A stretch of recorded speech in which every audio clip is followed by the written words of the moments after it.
দুই জমিদার একই স্কুলে তার ছেলে মেয়েকে ভর্তি করিয়েছে, কিন্তু ওই দুই জমিদার দুইজনার নামে চেনে, কিন্তু ফেইজে চেনে না। দেখুন কি মজার গল্প।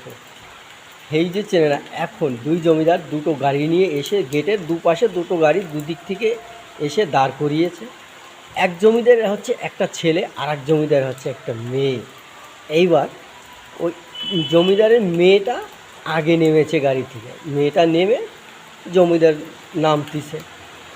এবার পরক্ষণে এই জমিদারের ছেলেটা নেমেছে, নেমে হঠাৎ করে ওই মেয়েটাও জমিদারের ছেলের দিকে তাকিয়েছে, আর মেয়েটাও ছেলেটার দিকে তাকিয়েছে। এখন তাকিয়ে তাদের চোখের এমন ধরনের একটা হাসি তৈরি হয়েছে, যা পরিকল্পনায় যে তাদের ভালোবাসা ওখানে হয়ে গেছে।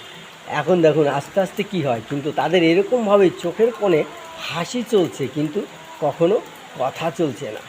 কিন্তু হঠাৎ করে একদিন ওই ছেলেটা মনে করেছে যে ওকে আমি পরীক্ষা করবো, ও আমাকে ভালোবাসে কিনা। একটু ওর দিকে তাকিয়ে পড়ে যাওয়ার ভান করে আস্তে করে পড়ে গেছে। এখন ওই মেয়েটা এত ভালোবাসে মনে মনে, আসলে চলে এসে ওকে হাত ধরে টেনে তুলেছে আর বলেছে যে তোমার লেগেছে কোথাও। তখন দেখেন, কিন্তু কিন্তু ফার্স্ট কথা হয়।